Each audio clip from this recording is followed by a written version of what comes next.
This is Arvin Vora, founder of Vora Method and author of The Equation for Excellence, How to Make Your Child Excel at Math. In this video, we're going to talk about multiplying monomials. Now in math, your three most important skills are going to be multiplying monomials, combining like terms, and factoring. This video, we're talking about multiplying monomials. In order to get started with understanding how this works, let's start with an observation. In multiplication, the order doesn't really matter. If you do 7 times 5, that's 35. 5 times 7 is also 35. So it doesn't really matter what order you do things in. Let's take a look at one step even further. What if we just have three things? We just mix up the order. We have 3 times 4 times 2. Well, 3 times 4 is 12. 12 times 2 is 24. What about 3 times 2 times 4? Well, 3 times 2 is 6. 6 times 4 is 24. 2 times 3 times 4. 2 times 3 is 6. 6 times 4 is 24. So no matter what order you do this in, the answer is going to be the same. So with multiplication, you can totally mix up the order of everything and it's going to be the same. That's going to be super important for multiplying monomials. One more thing before we get too into it, I just want to show what it means to write something in multiplication form. Here we have 3a squared.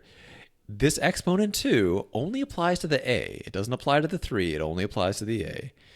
So 3a squared, if we write it in multiplication form, is the same as 3 times a times a. A squared is a times a, and then 3 times that is just 3 times a times a.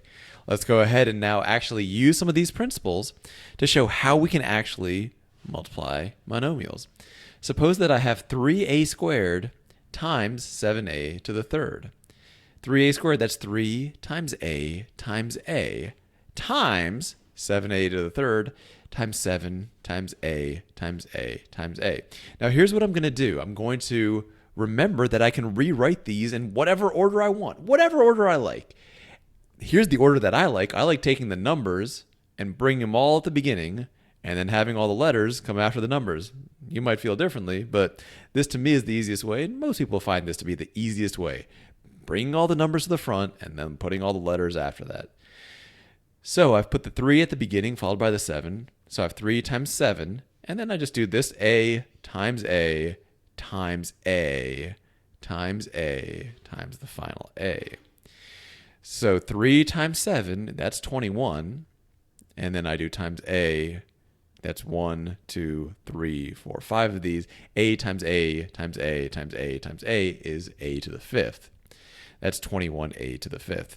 Now, if you have any difficulties with exponents, please let your teacher know that you want to work on exponents, because obviously multiplying monomials builds on exponents. Exponents is actually even more important than multiplying monomials because you can't multiply monomials unless you understand exponents. Now, what if we got even more intense? Here's the question: 5a squared b times 6ab to the third. That's way more complicated looking, but the same. You're going to do basically the same thing. First, I write it out in multiplication form. 5a squared b is just, remember that when we have 5a squared b, that the squared is only applying to the a. It's just a times a. So that's 5 times a times b. That's the first term. We multiply times 6 times a times b to the third. So that's 6 times a times b times b times b. Now what do I do? Well, I'm just going to reorder these so that it's convenient to me. So first I'm going to put all the numbers at the very beginning. I'll take the 5, I'll take the 6, put the 5 times the 6 at the beginning. Then I'm going to just, after that, I'm putting the a's. The total number of a's is going to be 3a's, so you have a times a times a. And then after that, I'm going to put all the b's. You have b times b times b times b. Now when it's written like this, it's pretty easy to write the final version. 5 times 6 is 30. There's a total of 3a's. That's a to the a cubed, or a to the third.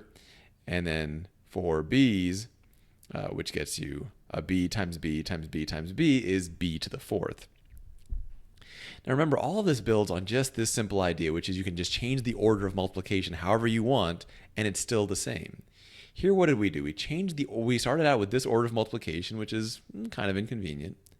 We changed the order around to make it convenient, and then it was pretty easy to get the result.